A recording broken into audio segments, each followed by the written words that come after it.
कहना चाहिए था, हर तरह से आपको समझाया।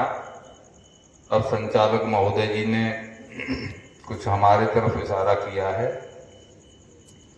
तो सबसे पहले तथागत बुद्ध, पल पल स्मरणीय सतगुरु कबीर साहब,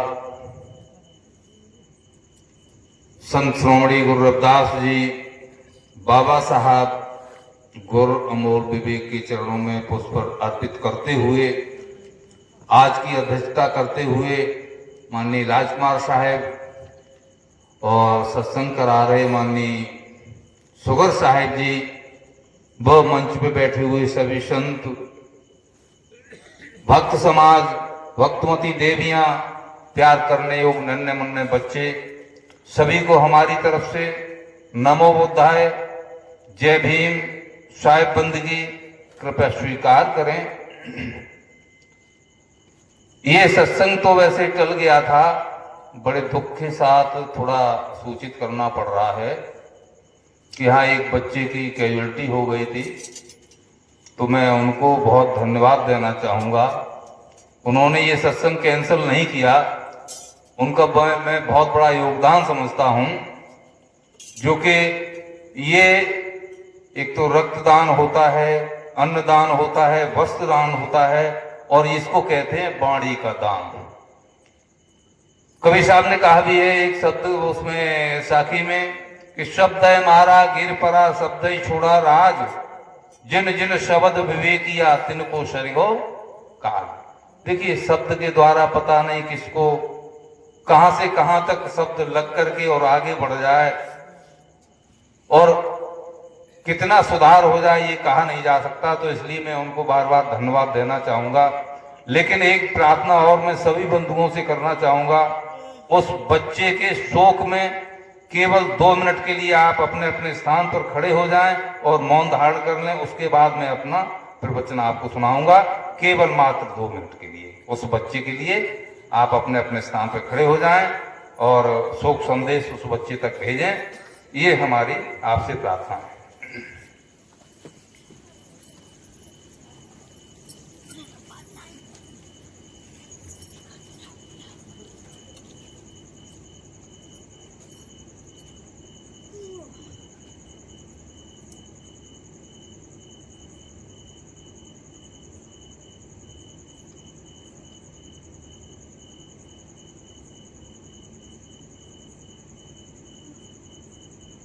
साधु साधु साधु। कृपया अपने अपने स्थान पर सभी लोग बैठ जाएं।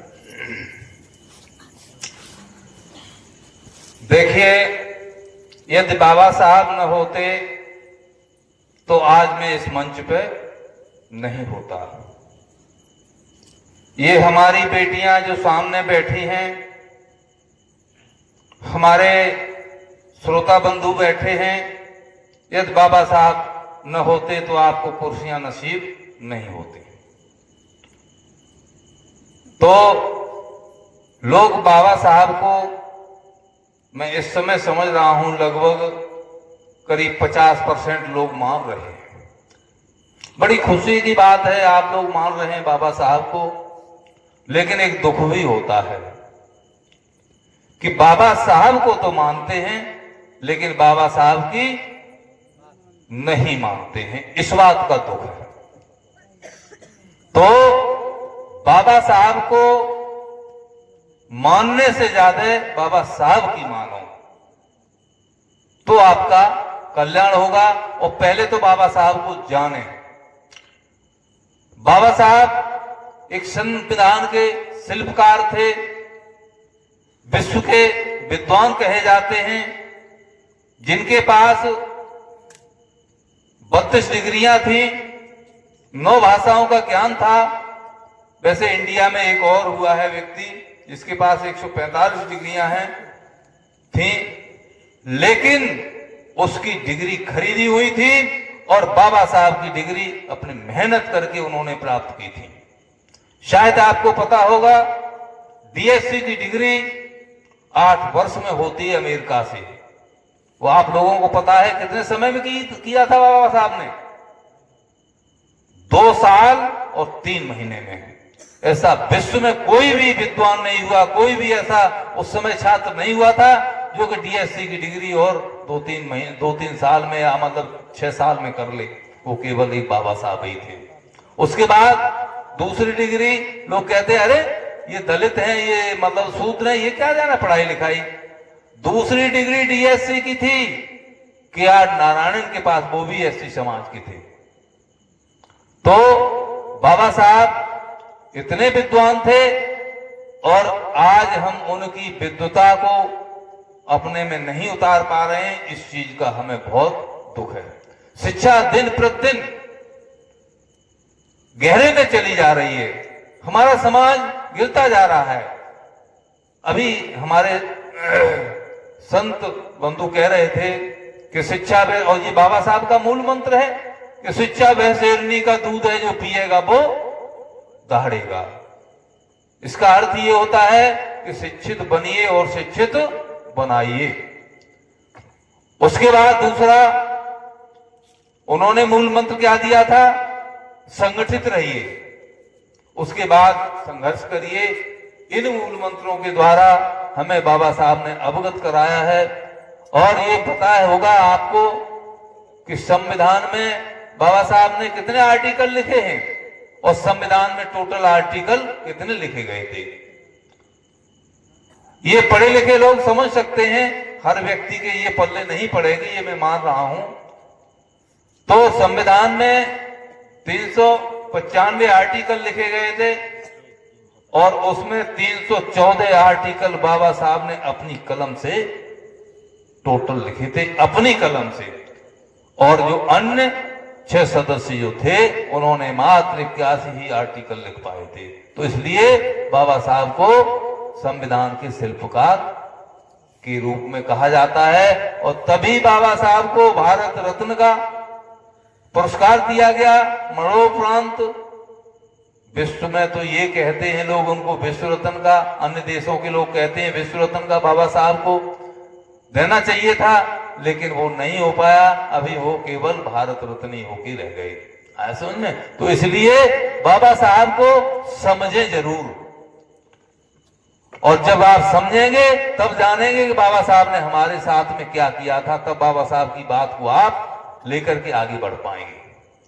देखिए, एक मैं विशेष बात और मैं बताना चाहता हूं कि संविधान में एक प्रस्तावना लिखी गई है, शायद आप लोग जानते होंगे। प्रस्तावना किसी ने पढ़ी है?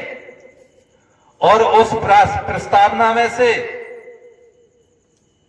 जो सरकार वर्तमान में है उसमें से 2 शब्द हटवाना चाह रही थी। वो शब्द क्या था?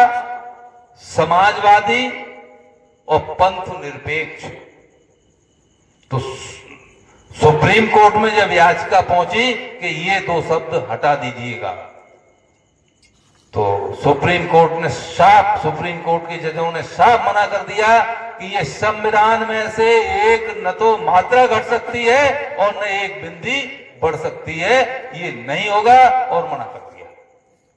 तो उसके बारे में मैं आपको कह के समझाऊंगा। और मैं ये कहना चाहता हूं, जितने हमारे स्टूडेंट हैं, जितने हमारे बच्चे हैं, उन्हें संविधान की प्रस्तावना कंठस्थ याद होना चाहिए। पहले मैं बोलूंगा, उसके बाद आप लोग भी बोलेंगे। हम भारत के लोग भारत को एक संपूर्ण, प्रभुत्व संपन्न, समाजवादी, पंथ निरपेक्ष, लोकतांत्रिक गणराज्य बनाने के लिए तथा उसके समस्त नागरिकों को सामाजिक, आर्थिक और राजनीतिक न्याय, विचार, अभिव्यक्त, विश्वास, धर्म और उपासना की स्वतंत्रता, प्रतिष्ठा और अवसर की समता प्राप्त करने के लिए तथा उन सब में व्यक्ति की गरिमा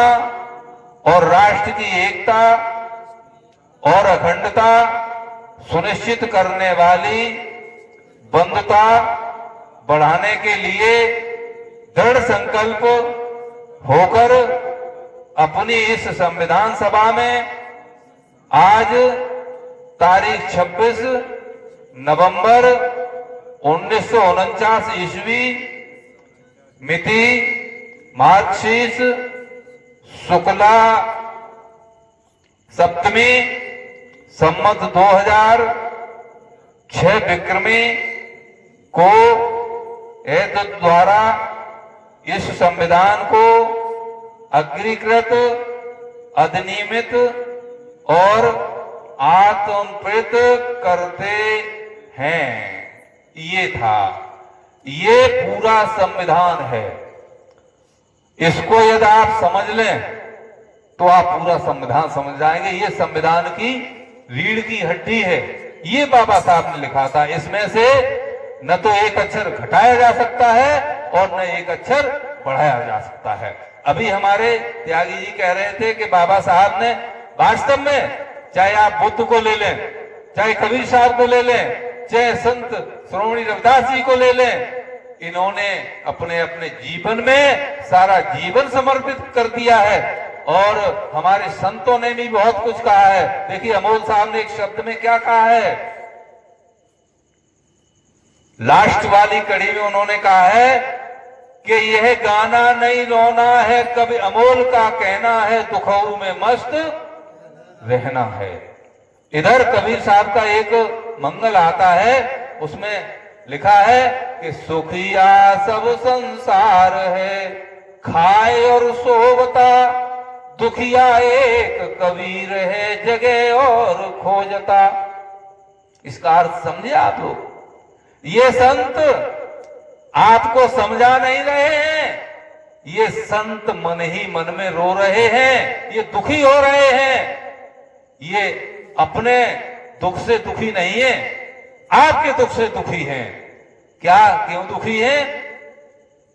कि एक व्यक्ति 500 रुपए पैदा करता मजदूरी करके और 300-400 रुपए वो अपने ही नीचे दुष्कर्म में बर्बाद कर देता है। कहीं दारू पी रहा है, कहीं मांस खा रहा है, कहीं कुछ कर रहा है। हमारा समाज आगे कैसे बढ़ेगा? नहीं बढ़ सकता है। कब बढ़ेगा? जब हम एक एक दाना बचाएंगे और हर बच्चे को हम पढ़ाएंगे, तब हम आगे बढ़ सकते हैं। तथागत बुद्ध राजा के पुत्र थे, क्या उनको संत बनने की जरूरत थी? कबीर साहब सारे जीवन भ्रमण करते रहे। इसी तरह से संत श्रोमणी रविदास जी भी, वो भी सारा जीवन इस समाज पे ही समर्पित कर दिया। और बाबा साहब ने तो 4-4 बच्चों की कुर्बानियां दे डाली। अभी 3 बच्चों के बारे में बताया है त्यागी जी ने। और चौथा बेटा राजरतन, जिस दिन बाबा साहब को लंदन जाना था, गोलमेज में हक बंटवाने के लिए, गोलमेज सभा जो हुई थी उसमें हक बंटवाने के लिए बाबा साहब को जाना था। इधर उनका बेटा राजरतन 11 वर्ष का था और बहुत सख्त बीमार था। और बीमारी क्या थी उसे, कि वो भूखमरी से बच्चा बीमार था। जब बाबा घर से चलते हैं तो उनके भाई दौड़ के आए कि भीम तू कहां जा रहा है? तो भीम ने कहा भैया मैं तो लंदन जा रहा हूं। तेरा दिमाग खराब हो गया है? तेरा बेटा इतना बीमार है, तू लंदन जाएगा? बाबा साहब ने जैसे ही भाई की बात सुनी, तुरंत लौट के आए। उन्होंने बेटे को देखा, ओहो, बेटा वास्तव में बहुत सख्त बीमार था, क्योंकि बेटा था। गोद में लिया बेटे को। गोद में जैसे ही लिया, बेटे के आंसू बह रहे हैं, बाबा साहब के भी आंसू बह रहे हैं। जैसे ही बाबा साहब ने बेटे को कंधे से लगाया, वैसे ही बेटे की जीवन लीला समाप्त हो गई। अब बाबा साहब खड़े खड़े रो रहे हैं, रमा बैठी बैठी रो रही है। रोते रहे बाबा साहब। जब उनको लंदन की याद आई तो बेटे को लिया और रमा की गोद में लिटा दिया। अब रमा रो रो के कह रही है, बाबा साहब आप लंदन जा रहे हैं, मेरे पास तो इस बेटे को कफन डालने के लिए भी कपड़ा नहीं है, बाबा साहब कोई व्यवस्था कर दो। तो बाबा साहब ने क्या कहा था कि रमा तुमने मुझे इतना धन दिया है जुटा करके, जो कि मैं यहां से लंदन चला जाऊं और वापस इंडिया लौट के आ जाऊं, उसमें से मैं तुम्हें 2 पैसे वापस नहीं दूंगा। तब रमा ने साथियों क्या किया था मालूम है? एक फटी पुरानी साड़ी पड़ी हुई थी, उसको लेकर के, और पूरी साड़ी भी नहीं, उसमें से फाड़ करके, क्योंकि पूरी अगर जो कफन में डाल देती तो वो क्या ओढ़ती, ले जा करके बेटे को लपेटा और लपेट करके उसका संस्कार करवाया। संस्कार करवाया तब बाबा साहब का बेटा नहीं था खैर वो, क्या बाबा साहब को दुख नहीं हुआ होगा?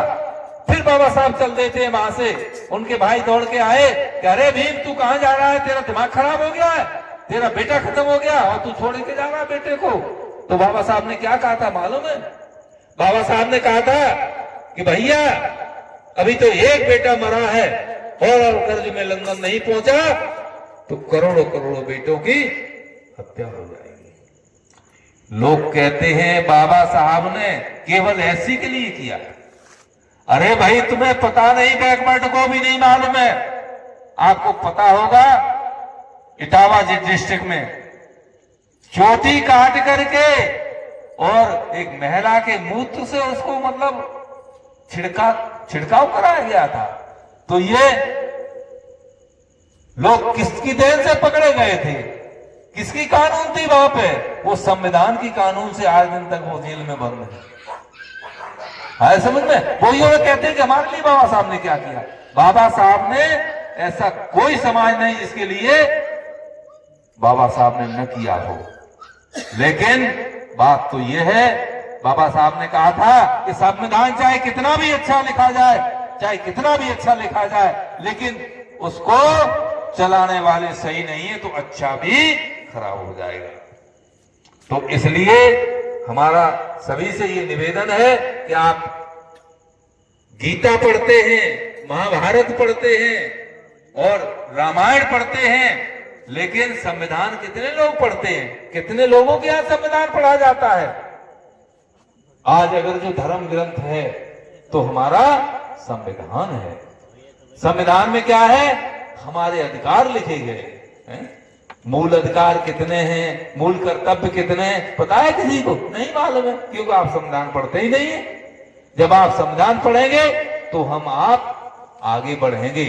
और देखिए एक बात और मैं बताऊंगा, संगत भले पुरुषों को करना चाहिए। कबीर साहब ने कहा है कि संगत कीजिए साधु की हरे और की ब्याज, ओछी संगत कूर की सो आठों पैर उपाय। किसी संगत करना चाहिए? संतों की, विद्वानों की, पढ़े लिखों की, मूर्खों की संगत नहीं करना चाहिए। और एक कवि ने कही है बड़ी सुंदर बात, क्या कहा है? कुसंगत के बारे में बताया है। कुसंगत के बारे में क्या बताया है कि बैठ के कलार द्वार दूध ने तो पान करो तो लोग तो कहेंगे मद प्याले ही डकारे हैं, और कंचनी के गेह जाए गीता गुण गान करो चारों ओर चबुआ हो इसको मतवारे हैं। हिजरा समाज संग भले तेग बांधे फिरो कायर कहां यही वीर धिक्कारे हैं, और निर्भय कुसंगत में लागत कलंक जैसे काजल की कोठरी में हो दांत काले हैं। ये तो रास सवैया। अब इसका टीका समझिए। बैठ के कलार द्वार, कलार जानते हैं आप किसे कहते हैं? कलार कलारी शराब बेचने वाले को। बैठ के कलार द्वार दूध नित पान करो, शराब की दुकान पे बैठ करके दूध पिए आप, देखने वाला क्या कहेगा? शराब पी रहे हैं। पी तो आप दूध रहे हैं, लेकिन असर काहे का है कि आप गलत जगह पे हैं। तो इसलिए हमें गलत जगह पे नहीं बैठना चाहिए। आगे कहा है कि कंचनी के गेह जाए गीता गुण गान करो चारों ओर चबुआ हो इसको मतवारे हैं। कंचनी जानते हैं आप किसे कहते हैं? कंचनी कहते हैं वैश्या को। वैश्या के घर पे कोई संत, कोई महापुरुष उपदेश करे जाकर के, सत्संग का उपदेश सुनाए जाकर के, कोई उसे चरित्रवान कहेगा? कोई चरित्रवान नहीं कहेगा। असर काहे का है कि आप गलत जगह पे बैठे हैं। आगे कहा है हिजरा समाज संग भले तेग बांधे फिरो कायर कहां यही वीर धिक्कारे हैं। किन्नरों के टोल में आप राइफल बांध के चले जाना, तलवारें बांध के चले जाना, कोई छतरी कहेगा आपको? कोई नहीं कहेगा। क्या कहेगा कि वो ही है ताली ठोकने वाले। असर काहे का है? संगत का है? और लास्ट में क्या कहा है? निर्भय कुसंगत में लागत कलंक, जैसे काजल की कोठरी में होता कारे हैं। यानी इसमें कोई शंका नहीं है कि आप गलत जगह पे बैठेंगे। जिस तरह से एक कमरे को काले तेल से पुतवा दो और जितने बैठे हैं लोग सभी उसके अंदर जाओ और निकल आना, क्या वो कालोच का दाग बच जाएगा लगने से?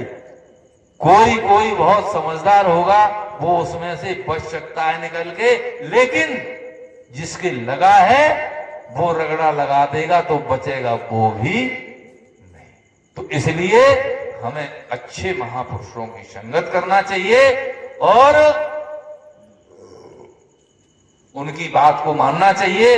जैसे अभी बाबा साहब की मूर्ति रखी हुई है, उधर तथागत बुद्ध की है, या किसी किसी के मन में विचार उठते होंगे कि ये कबीरपंथी लोग मूर्तियों का खंडन मंडन करते हैं और खुद मंच पे मूर्ति रखे। एक इसके लिए चौपाई लिखी गई है, क्या कि चित्र की दीवानी दुनिया चरित्र भाव ने सूझे जी, चरित्र भाव जब सूझ पड़े फिर कोई नहीं जड़ में जूझे जी। ये मूर्ति किसने बनाई है? मनुष्य ने ही तो बनाई है, या आसमान से गिरी है, या जमीन से खोदी गई? नहीं, ये मनुष्य ने बनाई है। और ये तो कागज पे है, चाहे वो धातु की हो और चाहे पत्थर की हो। कौन बनाता है? मनुष्य बनाता है। तो मूर्ति क्या हुई? जड़, और हम और आप क्या हुए? चेतन। तो वो जड़ मूर्ति जो है आपके ऊपर गिर जावे, पत्थर या धातु की मूर्ति, चोट किसके लगेगी? आपके। और आप उसके ऊपर गिर जाए तो किसके लगेगी? तब भी आपके ही लगेगी। ऐसा तो नहीं है कि उस मूर्ति के लग जाए। भाई धातु की मूर्ति क्या टूट जाएगी? फिर महत्व क्या है इन मूर्तियों का? क्या उनके आगे आप गिड़गिड़ाएं, मस्ता रगड़े? आशीर्वाद देती मूर्ति? नहीं देती। लेकिन जो उनकी विशेषता है उसको हम आप नहीं समझ पाते हैं, उन मूर्तियों के आगे गिड़गिड़ाते हैं। विशेषता क्या है? विशेषता यह है कि मूर्ति हमारे लिए यादगार है। मूर्ति हमें यह याद दिलाती है कि ऐसे हमारे बुद्ध थे, ऐसे हमारे बाबा साहब थे, या ऐसी कबीर साहब की मूर्ति थी, या हमारे दादा बाबा चाचा की मूर्ति थी, और इन्होंने हमें क्या मार्गदर्शन दिया था, उस पर जब हम अमल करेंगे तो हमें लाभ होगा। देखिए बुद्ध इशारा करते इस तरह से इशारा करते हैं। इसका मतलब क्या है? इसका मतलब यह है कि अगर इन महापुरुषों के विचार आप इतने से हृदय में उतार लेंगे, इतने से मात्र, तो आपका कल्याण हो जाएगा। यह है इन मूर्तियों का। वैसे तो संत कहते हैं कि दिल लगी से दिल लगाया, दिल लगी के घर गए, और दिल लगी भी बोली नहीं, दिल लगी भी मर गए। कहां दिल लगाया था? मंदिर में रखी हुई मूर्ति से। जब मूर्ति के पास गए, मंदिर में गए, उसके घर पे गए, क्या मूर्ति कहती है कभी कि आओ या चले जाओ? मूर्ति कभी नहीं कहेगी। तो लाभ क्या है? लाभ वही है कि इन महापुरुषों के विचार हम अपने हृदय में उतारें, और उतार करके उस पे चलें, तब हमारा कल्याण होता है। एक छोटा सा दृष्टांत कह करके मैं अपनी वाणी को विराम दूंगा। मुझे तो इतने ही हमारे लिए काफी है जितने लोग मेरे सामने बैठे हैं। यदि इनके दिल और दिमाग में हमारी बात बैठ जाए, इन महापुरुषों की बात बैठ जाए, तो जितने ये लोग बैठे हैं तो इसके 3 गुने लोगों का सुधार हो जाएगा। ये हमारी गारंटी है। तो दृष्टांत क्या है? राजा भोज की कचहरी लगी हुई थी एक दिन। तो उस कचहरी में पूरे नगर के नगर निवासी लोग बैठे थे, और राजा के सभी कर्मचारी लोग बैठे हुए थे। उस दिन उस सभा में एक संत जी भी पहुंचे थे, भ्रमण करते हुए, जैसे हमारे ये साहब जी बैठे हैं। तो एक मूर्तिकार सोने की 3 मूर्तियां बना करके तैयार करता है, और वो 3 मूर्तियां सोने की थी, और तीनों मूर्तियों में सोना भी एक ही प्रकार का इस्तेमाल किया गया, और तीनों मूर्तियों का बराबर बराबर वजन भी बनाया गया, और तीनों की शकल सूरत भी एक जैसी बनाई गई। जब इस तरह से उसने वो मूर्तियां तैयार कर ली, फिर उसने एक मूर्ति उठाई और उठा करके उसके कान में बर्मा डाला, आर पार सुराख कर दिया, इस कान से डाला और इस कान में निकाल दिया। दूसरी मूर्ति उठा करके उसने कान में बर्मा डाला और मुंह से निकाल दिया। तीसरी मूर्ति उठाई, कान से बर्मा डाल के और हृदय तक यानी पेट तक ले गया, यानी जो भी दाना पानी डालो तो वो कान से डालो मुंह में निकल जाए, या कान से डालो तो पेट तक चला जाए। इतने में तैयार करके मूर्तियां, और वो कहां ले गया? राजा भोज की कचहरी में, जहां कचहरी लगी हुई थी, और उसी मंच पे जाकर के उसने वो तीनों मूर्तियां रख दी और हाथ जोड़ के खड़ा हो गया। कहने लगा, राजन, मैं एक बड़ी आशा लेके आया हूं कि क्या कि इन मूर्तियों की कीमत का आकलन करवाऊंगा। तो राजा कहने लगा, ये क्या बड़ी बात है, ये तो मैं तुरंत कर दूंगा। लेकिन नहीं महाराज, पहले सुन लें कि बताइए कि महाराज, इन तीनों मूर्तियों में मैंने एक ही प्रकार का सोना इस्तेमाल किया है, तीनों मूर्तियों की शकल सूरत एक जैसी बनाई है, तीनों का बराबर बराबर वजन बनाया है। तो राजा कहने लगा, अभी लो। लेकिन नहीं महाराज, रुक जाओ अभी, कि और बताओ आगे। तब वो कहता है, महाराज, एक मूर्ति के कान में सुराख करके बर्मा डाल के मैंने आर पार सुराख कर दिया है, जो भी दाना पानी आप डालेंगे वो इधर से डालें और इधर निकल जाएगा। ओहो, राजा चकराने लगा। दूसरी मूर्ति उठाई, कान से सुराख करके देखिए साहब, इसमें मुंह में निकाल दिया गया है, जो भी दाना पानी कान से डालो और मुंह में निकल जाए। राजा की समझ से बाहर होती जा रही सारी बातें। जब तीसरी मूर्ति उठाई, जिसके कान से सुराख और पेट तक ले गया था, कि महाराज इस तरह से हमने ये मूर्तियां तैयार की हैं और आप आकलन करिए। अब बगल में वजीर बैठा था, राजा इशारा करने लगा कि वजीर तू ही बता कुछ। वजीर कहने लगा, महाराज आप राजा हैं और मैं तो नौकर ठहरा, मैं क्या जानूं। अब राजा खामोश बैठा हुआ है, प्रजा पूरी सुन रही है बात है उनकी, लेकिन कोई जवाब नहीं दे रहा है। तब संत जी उठ के आते हैं, आकर के प्रणाम किया राजा को, कहा, राजन, यदि आपकी आज्ञा हो तो इनकी कीमत का आकलन मैं कर दूं। राजा तुरंत गद्दी छोड़ के आए और चरण स्पर्श किए संत के, और ले जाकर के गद्दी में बैठा दिया। अरे महाराज, आपको भी आज्ञा देने की आवश्यकता है। नहीं, आप निर्णय करिए। पहले उन्होंने वो मूर्ति उठाई जिसके कान में आर पार सुराख था। उन्होंने कहा,